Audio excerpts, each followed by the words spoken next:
Good morning. Good morning. This is by way of repetition, but it will be repeated many, many times, because in this work that has been done since the return from the mainland, you will find not only that all of the principles, every facet of the principle of the infinite way, will be found in this series of tapes, but also that the steps necessary to the development and unfoldment of the higher consciousness are also embodied in these tapes. But whereas the letter of truth, that is, the various principles or facets of the one principle, may be learned by reading them over and over or hearing them over and over, the development and the unfoldment of the higher consciousness cannot be attained in that way. This can only be attained by an actual practice. Yes, it may happen that an individual here and there will receive the illumination by grace.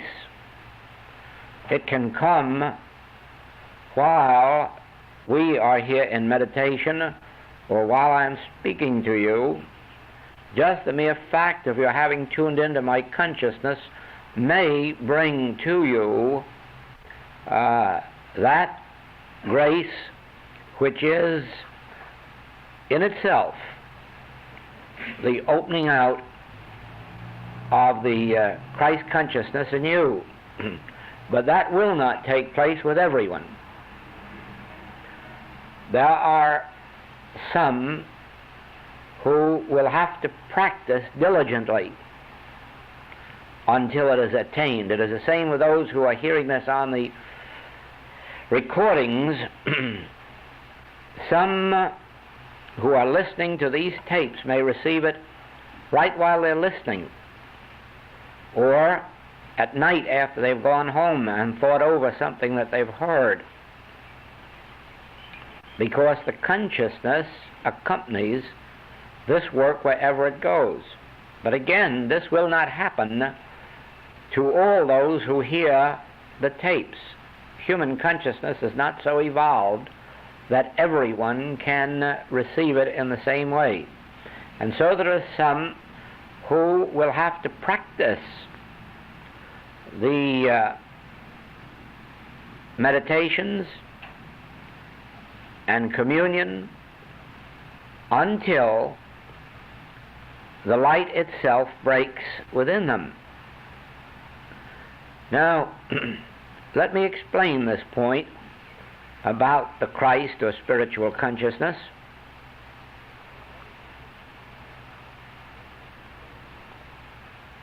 Those of you who read Bertrand Russell's article in last Saturday's Star Bulletin on agnosticism are aware of how much factual knowledge was included in there regarding the fallacy of the belief that church religion is really religion and has ever done much for the world of a constructive nature. As he said, the church has done more of a destructive nature in the world than it has ever done of a constructive nature. That is virtually true. There have probably been more people killed and destroyed by order of the church than have ever been spiritually saved by them. Now, and that will be taken care of in the one and only way in which it can be solved. Russia does not have the right answer in forbidding religion or destroying churches. The correct answer is the evolution and spiritual development of human consciousness. Because whatever improvement is to take place in our human experience, individually or collectively, must take place through a transformation of consciousness, not through a violent external explosion. It is very much like the Civil War in the United States, which was supposed to have freed the Negroes. But when I started traveling the South in 1911, I found very few evidences of any freed Negroes. Very few evidences of it. And whatever measure of freedom they have attained in the intervening years has not been because of the Civil War. It has been because of a change in human consciousness which is more ready to accept that men are equal at birth. Not that they remain equal throughout their lives, because there is no way for them to do that. One man will take advantage of his opportunities and another won't. One man will evolve and take advantage of the higher and better things that the world offers today, and others will remain in their old ignorance and evil. But basically, and underneath the skin, so far as consciousness is concerned, we are equal, whether we're white or black, Oriental or Occidental, Jew or Gentile, Mohammedan or Hindu. And no one can force that equality upon the world. That has to come through enlightenment. Those who have traveled most in the world are the most liberal in their thought toward other races and religions, colors, and creeds. Now,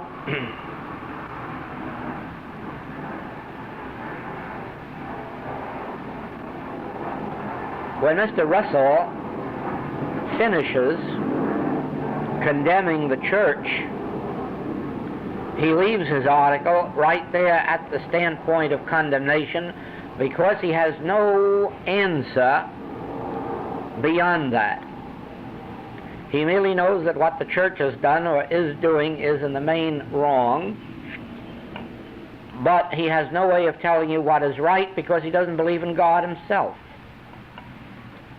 So his answer could only be to stop the churches doing what they are doing, and then leave us in the sublime ignorance which he acknowledges he himself is in.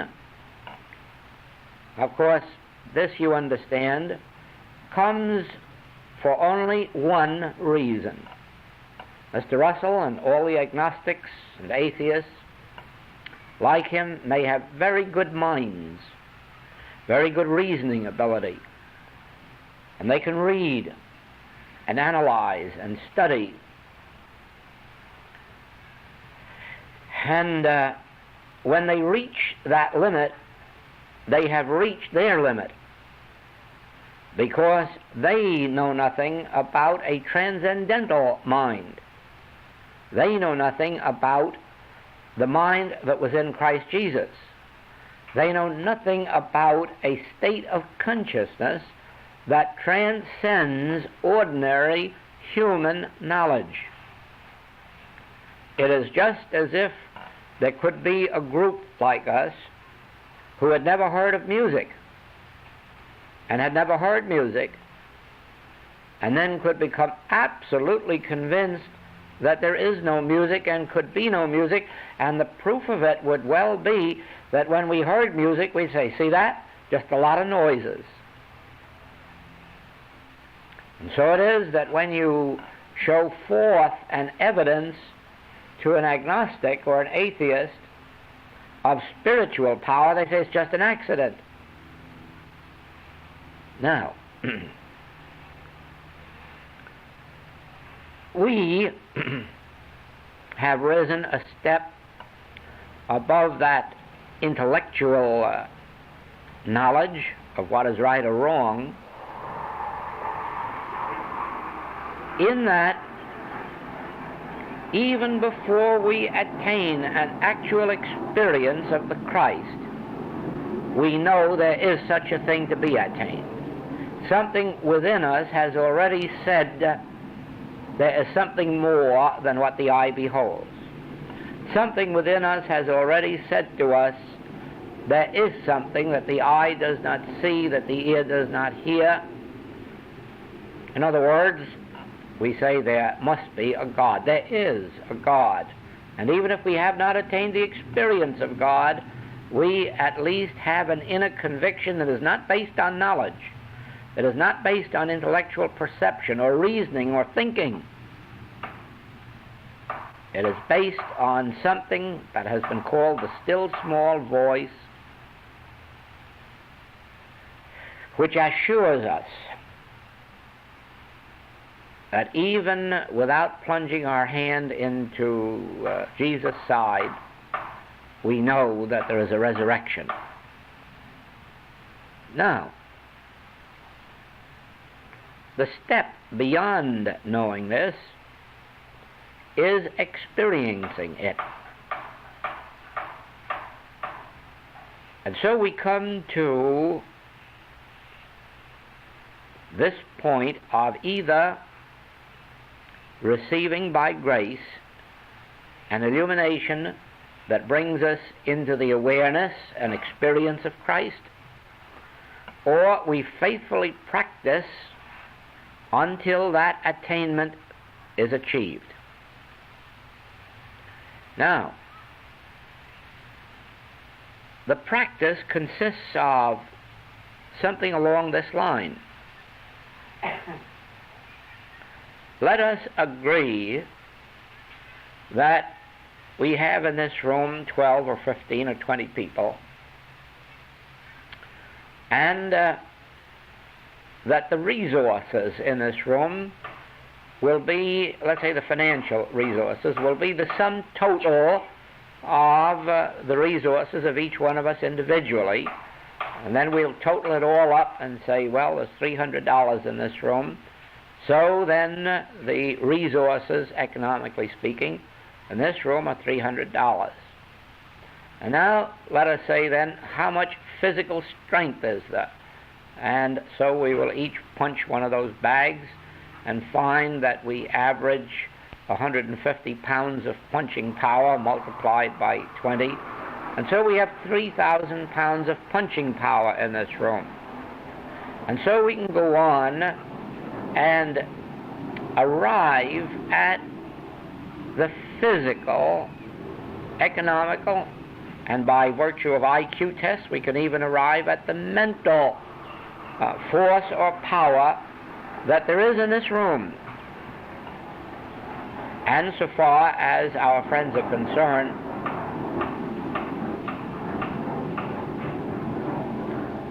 that really tells the story.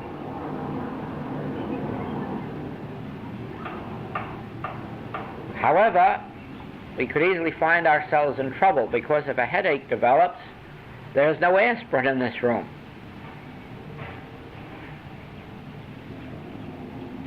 Well, now that's where we can illustrate this point. There isn't anyone here who doesn't know that there is something in this room that is invisible, that could take care of that headache situation.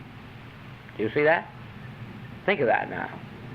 Everyone in this room knows that even without an aspirin tablet, that there is something in this room that can take care of that situation. And now can you not imagine our agnostic and atheist friends saying, show it to me? And you say, no, I'm sorry, I can't. You can't show it to me. If you can't let me see it or hear it or taste it or touch it or smell it, I can't believe it. And yet we know that it is here. We know that. In the same way, we know that if each one of us came to this room without funds, and that if it were mealtime, that there is something in this room that would set a table for us. We know that there is something in this room that, whether or not we're convinced of our ability to bring it forth, we at least know that there is something in this room that would meet every human need for us. We know that there is enough understanding of it in this room to meet most things with it quickly. Now, we know further that that thing that is in this room isn't in a room, it's in consciousness. But it's not merely in a word called consciousness. Actually, it is in my individual consciousness. And it is in your individual consciousness. Everyone in this room is aware of the fact, and everyone listening to these tapes is aware of the fact that within their own being, closer than breathing, nearer than hands and feet, is Christ consciousness, a spiritual presence and a spiritual power which can set a table in the wilderness, which can heal the sick, reform the sinner, raise the dead, feed the hungry. There is that presence and there is that power, and it is here within you and it is here within me. Now, in some measure, you have seen it operate in my consciousness, and with some of you, I have seen it operate in your consciousness in some measure. Not sufficient, but at least sufficient to prove that it is there, that it is available, and because of this, it can be brought into instantaneous and complete manifestation and evidence. Now then, here is a statement of a transcendental nature, because it is a statement of something that cannot be proved by any evidence of the senses. You might say, oh yes, if I experience a healing, that will be proof. Not necessarily. Scripture says if you raise them from the dead, they would not believe, and I have actually seen that in my life, not once but hundreds of times, where healings have taken place and somebody says, well, how do you know it wouldn't have taken place anyhow? And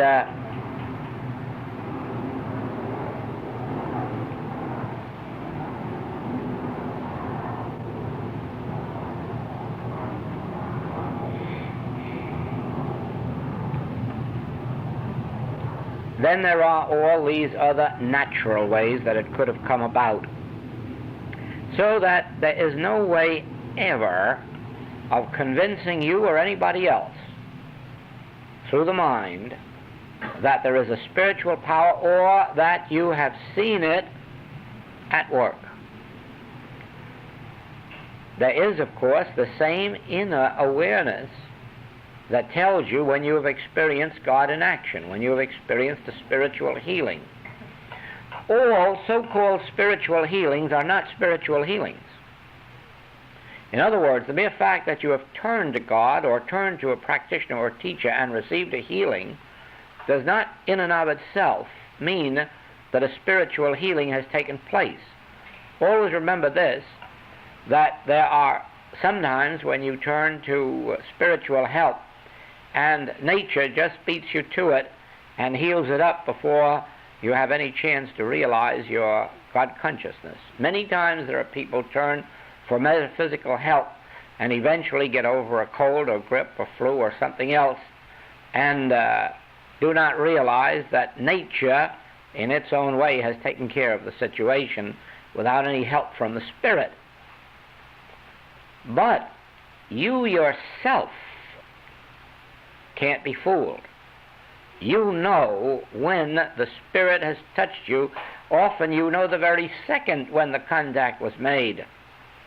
You feel the healing in some way that a natural healing or a healing of nature never can reveal. Now, our major point at this moment is this, that we seem to be a group of people in a room, that actually everyone in this room knows that there is an invisible presence and an invisible power here with us, and that it is located in each case closer than breathing, nearer than hands and feet, within you, within me. It is not out here in the middle of the room. Even though there may be an atmosphere of peace in the room, that is only the effect. The presence that caused it is within you, within the individual being. It may well be that you can touch the hem of a robe and get healed, but that is not because the healing power is in the robe.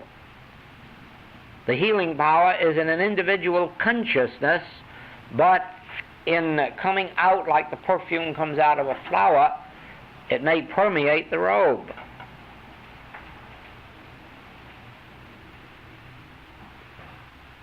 Now, our lives on the spiritual path are lived by the grace of this invisible presence and power. We are no longer looking to person, to thing, to circumstance, or condition for our good. We are accepting it through whatever avenue, means, or channels this Spirit may provide. But we are looking to the source, which is the kingdom of God, the invisible presence and power within ourselves. Now, picture this room with me coming into it in the morning after arising and making the physical preparations of the day, and being in this room and saying, yes, Joel, here you are. But you are not enough. There must be something more in evidence in this room. And then sitting down in silence, in quietness, until that invisible presence and power announces itself in some way and lets me know that I am not in this room alone, that its presence will go before me and be with me in every experience during the day, that it will meet every demand that is made upon me. He performeth that which is given me to do. But supposing there were no He, then I would be called upon personally, through wisdom, knowledge, or strength, to do things which I could never do. Now, the moment I attain that inner realization of the presence, from that moment on, if a headache comes into this room, it should be dispelled. It should be dispelled by reason of the realization of the activity of the Christ. Remember, the activity of the Christ was omnipresent even if Bertrand Russell had been here. But it would have been of no avail because of a lack of realization. It is the realization that brings it into active manifestation. Remember that on that ship with the Master, where there was this violent storm, so violent that they had to awaken him out of sleep, remember that the Christ was there, but of no avail until they awakened the Master and brought his conscious realization into the scene. Remember that when the centurion came to the Master and asked that his servant be healed, remember that the Christ was right where the centurion was and right where the servant was, but of no avail until they came to the Master for the conscious realization of the activity and presence of the Christ. Do you see that? Never forget that this Christ is universal presence and power, even in hell, even in the valley of the shadow of death, even on the crucifix. But this Christ, this transcendental presence and power, this spiritual illumination, which is the all-presence and all-power in the world, this is only available to us in proportion to a conscious recognition and realization of it. The first step we have all attained. That is the recognition that there is something invisible in this room sufficient to meet every need. The next step is the realization of it. Now,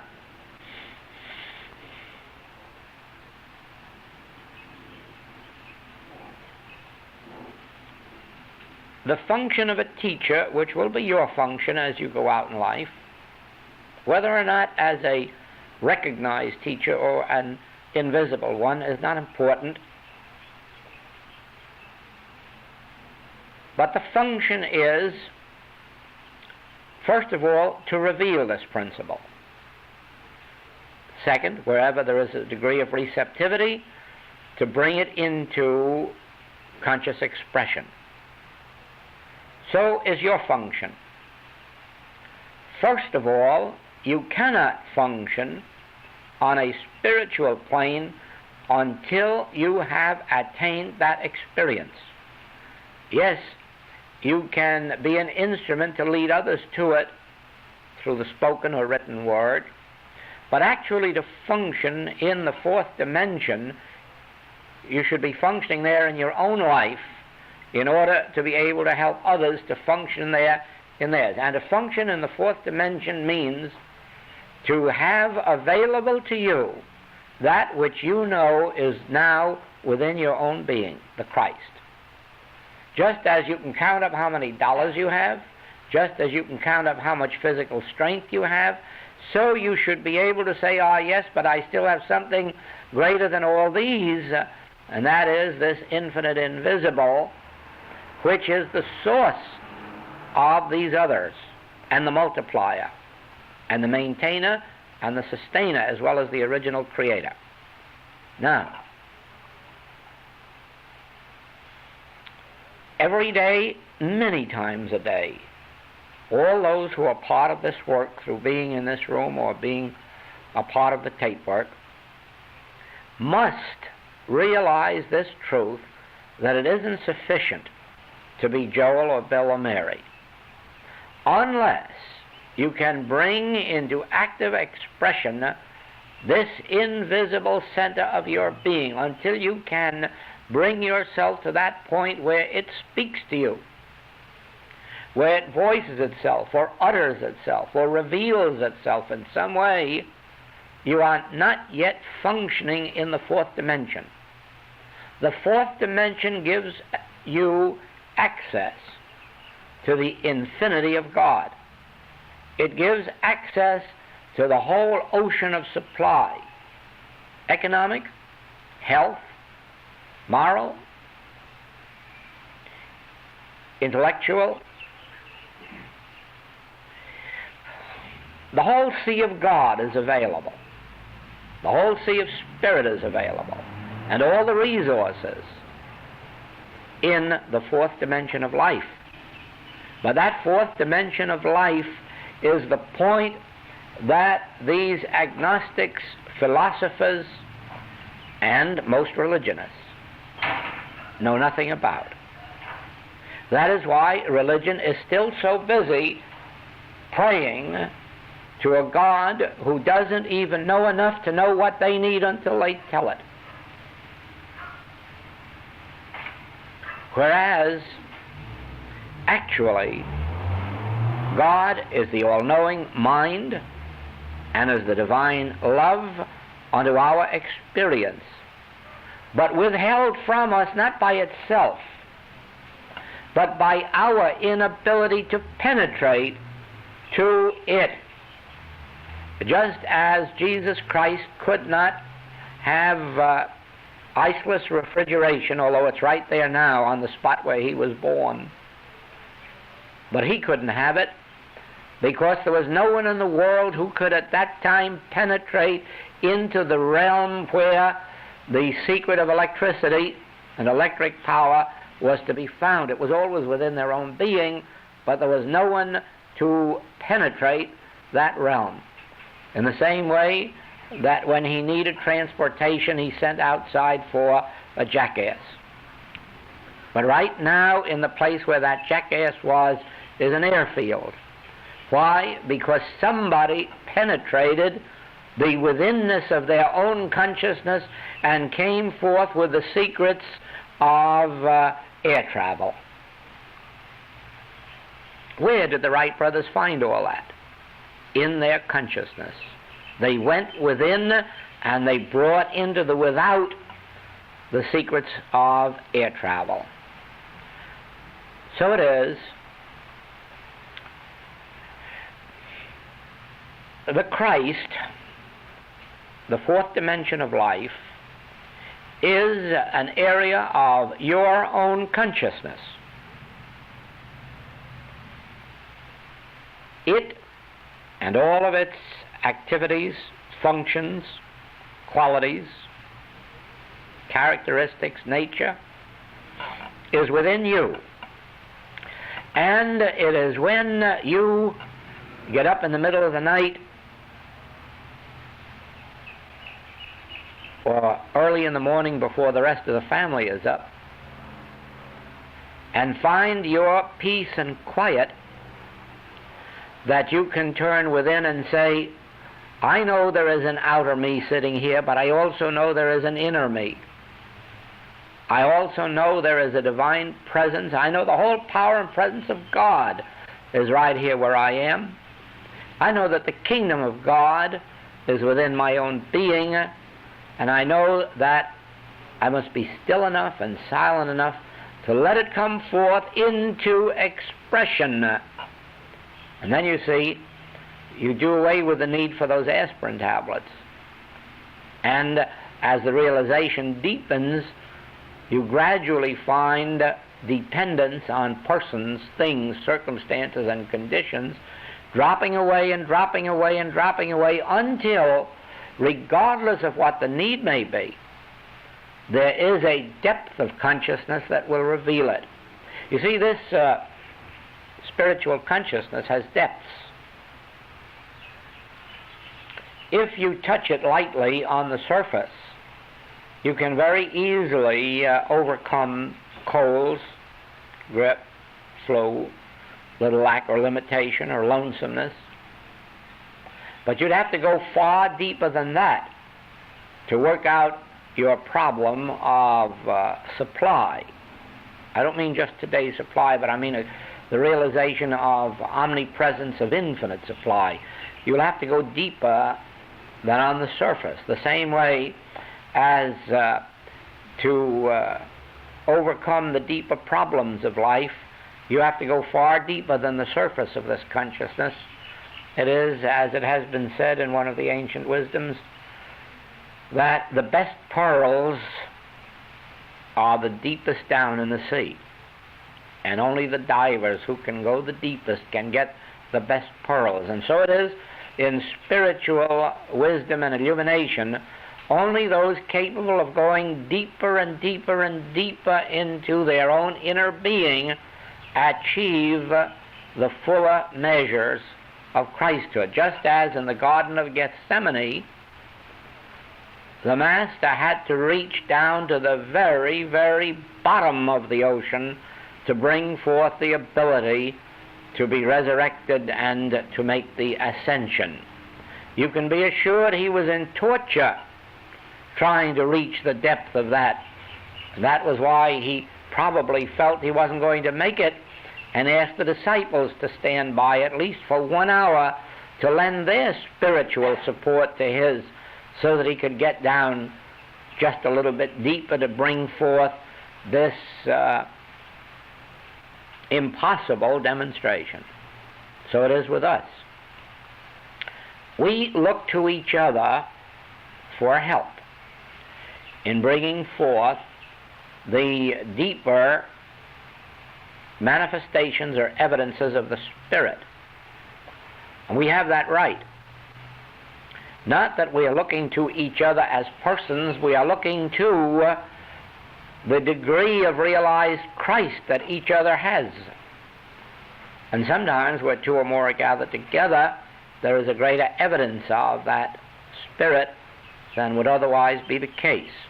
You know already that that is true, because you already know that when you come into these meetings you find a deeper evidence and realization of the Christ than when you are alone in your own home. That must inevitably be. It could not be otherwise. We are here for one purpose. There isn't a selfish motive in this whole room. No one is trying to get anything from anyone else. Therefore, this whole atmosphere and consciousness is one of purity. Whatever we are seeking not of each other, but of this transcendental Christ. So you already have a group of people representing spiritual purity. Then further than that, we are, by virtue of our studies, more in our unitedness than we are in our separateness. And that the Master gave evidence to when he took his 11 disciples for his experience, when he took the other disciples with him to the Mount of Transfiguration. Now,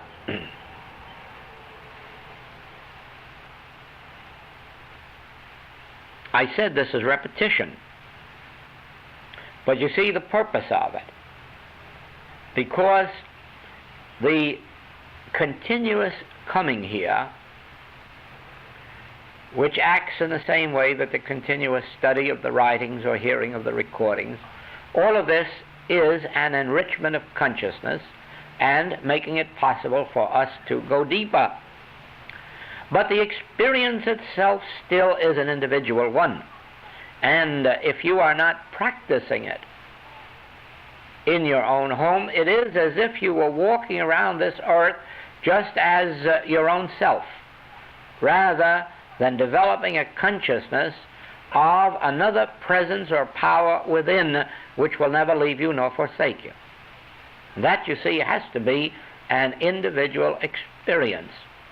It has to begin in the morning, because it is such a foolish thing to do anything during the day, even starting out in the morning, of our own wisdom, of our own power, of our own strength, when by virtue of a 5, 10, 15, 20, 30-minute resting in the Spirit, we can bring forth more menahunis than Hawaii ever had. Now, it isn't sufficient to accomplish that in the morning and let it go for the rest of the day, because there is a pressure from without, a world pressure that is produced by the headlines, by the radio news, by the occurrences all over the world, which, even though we are not conscious of it, acts as a mesmeric force to separate us from our realization of that presence. You do not yet know the operation of this mental force that is in the world by virtue of men's beliefs. You cannot imagine, except when you realize, for instance, what has happened many times in theaters when somebody yelled fire, and then saw how just there may have been no fire, or it may have been a small, insignificant one, but that cry of fire froze everyone. It acted as a state of hypnotism and made people do the things that in their ordinary senses they would never have been guilty of. Now, we do not hear the cry of fire. We're not aware of it, but it is being voiced by all those who are in fear, whether they're in fear of communism, or whether they're in fear of Huns, or whether they're in fear of Jews, or whether they're in fear of a depression, whatever they may be in fear of, they are crying fire in their hearts. And that cry goes out into this invisible world, and we do not know what hits us. We only know we have a sense of separation from God, of futility, and we think it's our fault. It is only our fault in that we have not renewed our conscious relationship with that Christ, our conscious realization of that Christ. If we renewed it a dozen times a day, then these mesmeric influences of the world would not touch us. Then we could say, none of these things move me. Or who convinceth me of sin? Then you could never be moved, because you'd have yourself so established in your spiritual wisdom, in your Christhood, that you could not be moved by appearances. Do you see that? But that is something that each one must attain for themselves. And not only attain, but maintain. Does the time ever come when we can relax from that? And the answer is no. As time goes on, we have to intensify it. The Master couldn't relax even at the time of the crucifixion and the resurrection. If he has relaxed, it was after the ascension. And if there is a time for relaxing from this, it will be after our ascension, although we may not have to pass on to make that ascension. But so far as is known, no one has attained it this side. Now,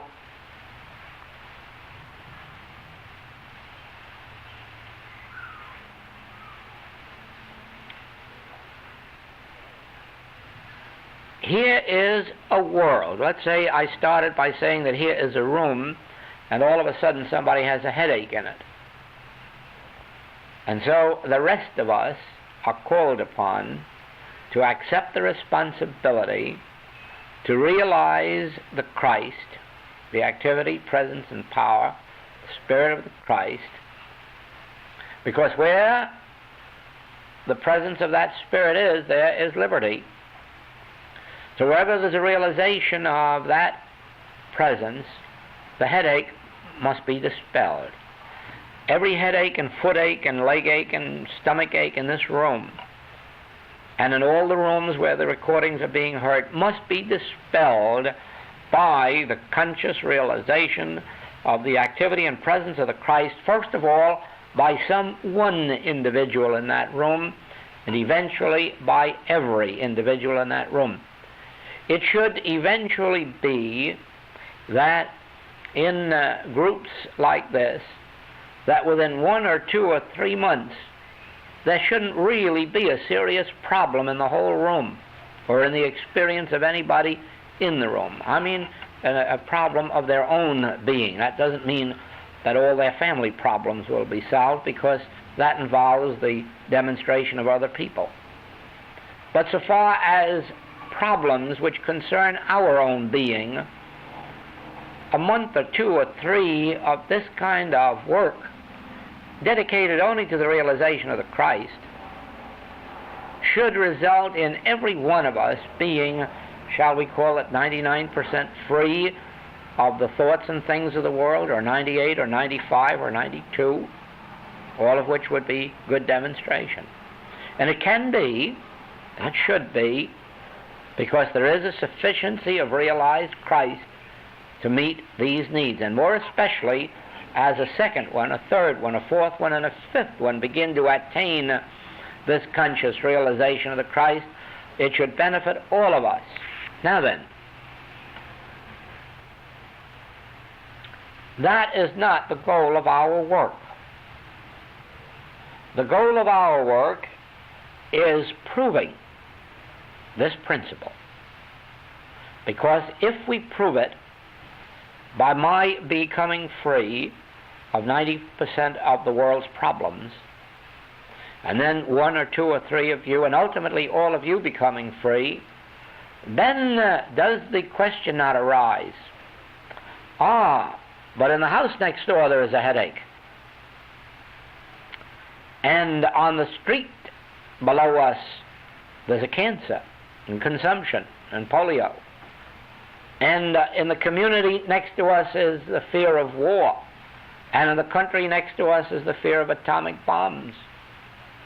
Do you not see now that every man becomes our neighbor? Every nation, every country becomes our responsibility. And as this Christ becomes a realized experience, we not only are meeting our own headaches, but the headaches of friends, of relatives, finally of neighbors, finally of the people down the street and around the corner. And in this wise, and only in this wise, will the problems of life be solved. The introduction of the transcendental thing called Christ alone will meet the problems of the world. You see, we could take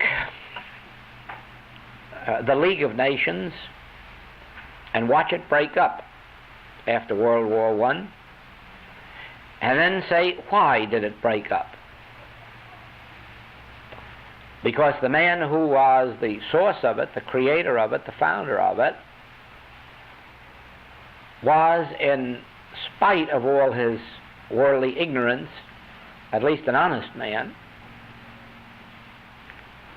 And the answer is that the League of Nations could never function on any higher level than the mind of the humans that formed it. And they were all politicians, and they were all so-called statesmen, which is a very refined word for a very ugly thing. Now, the same is true of the United Nations. It can never function on any higher level than the mind that constitutes it. What is the mind that constitutes it? Well, its primal idea is that if anyone doesn't like anything that the rest want, just veto it. So it can't rise any higher than the veto. Never, never. No matter how many wonderful things are embodied in the United Nations, it can never rise higher than the veto. Because as soon as somebody doesn't like what all the rest like, it's vetoed. So you see, it can't really operate for peace. It can only operate for peace if it doesn't interfere with the activity or thought of someone who has the power to veto it. And it doesn't mean that always there will necessarily be one power doing the vetoing.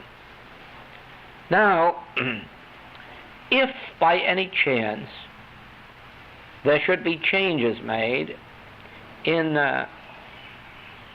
those organizational laws, rules of the United Nations, it still will only function on the level of those who form a majority. And the majority may one day be good and one day be evil. Now, when the transcendental factor enters human consciousness, then, whether it's United Nations or League of Nations, then it becomes an instrument of good. Then it becomes the human activity for the mind that is now functioning in it, and that mind is Christ, or spiritual good. I hope you can follow this point, that no organizational activity can ever be better than the mind that at the moment is ruling it.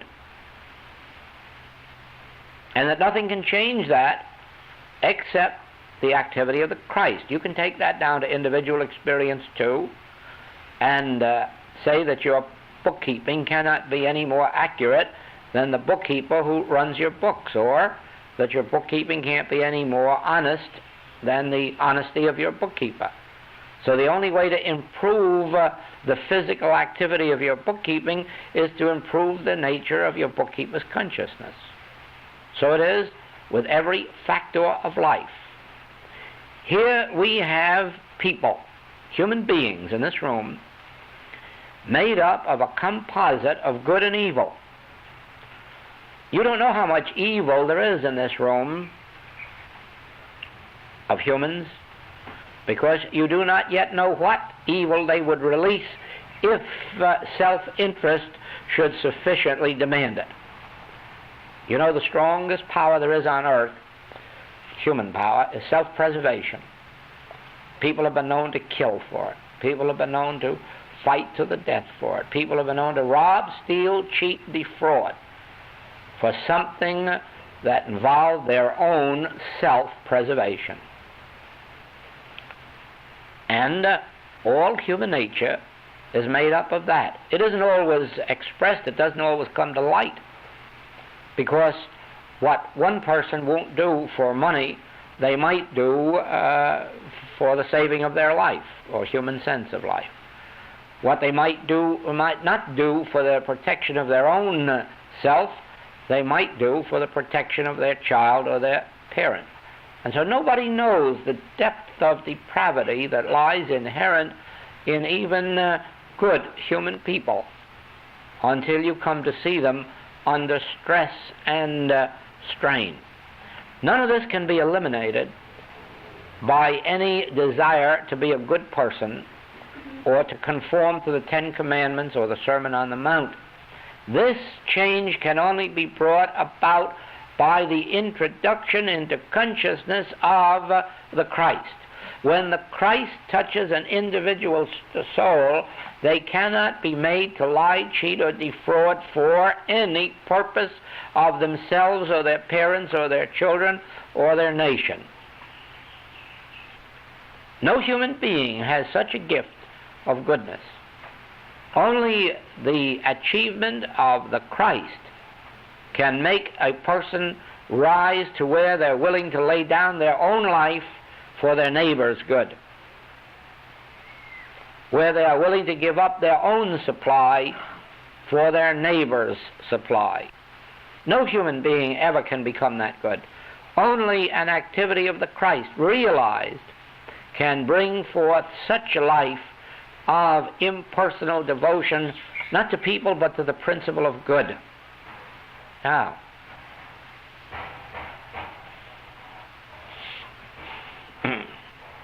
when you have experience with an active practice or student body, and you get to see many people struggling to be better humans than they are, or to be more successful humans than they are, or happier humans than they are, and see how fruitless all their efforts are, until that invisible thing touches them, then you will know why it is important to practice this until it is achieved. If you could see the hopelessness in the prisons and the hospitals and the mental institutes of anything that is at present at their command to help the situation, you would know right well how important it is that some group of people in the world began to attain the achievement of the fourth dimensional consciousness, the Christ, the Spirit of God that makes men free. Where the Spirit of the Lord is, there is liberty. But quoting that won't do it. It has to be the realization and achievement of it that does it. There is a Christ. And Christ is localized, if we may use that word, because we know where it is. It is within you, wherever that may be. At least it is within range of your attainment. It is within range of our ability to achieve and to experience. But it isn't easy. The Master says the way is straight and narrow, and few there be that enter. There's the reason. Here I am, a human being, and of myself I have no powers to do anything of any worthwhile nature. And yet all of this time, locked up within my being, is that which multiplied loaves and fishes, raised the dead, healed the sick, comforted the mourner. And so it is, and I've learned this by long experience. I've had much experience with people who have mourned. I've learned that no matter what words I can say to them or what beautiful letters I can compose, it is cold and lifeless and does nothing for them unless from the depths of the within something invisible comes forth to touch them, and then it makes no difference what is said or written. The least message, the smallest message, the most seemingly innocuous message seems to bring healing, comforting, salvation. And not because of the combination of words, but because of that invisible and often intangible something that we call the Christ. Our work in the message of the infinite way, from this point on, I mean from the point of this Kailua study group series, is the actual achievement, attainment, realization of the Christ. We have enough of the letter of truth in all of the writings and other recordings. Now we must, not only those in this room, but those that are listening to the tapes, must constitute themselves committees of one. First of all, for their own salvation, since nothing is going to bring ultimate peace, safety, security, except the attainment of the realization of the Christ. And secondly, for the benefit of families, communities, and ultimately the world itself. When there is an activity of the Christ in human consciousness, men will be governed by the activity of the Christ and not by personal motives, not even by patriotic motives, not even by church motives. It is just as evil to do a thing for one's church as it is to do it for one's country, if it sets up any benefit for that church or country separate and apart from the benefit of the world. Men call it patriotism. They call it dying for their own religion, martyrdom. It isn't a sin. It's sin whenever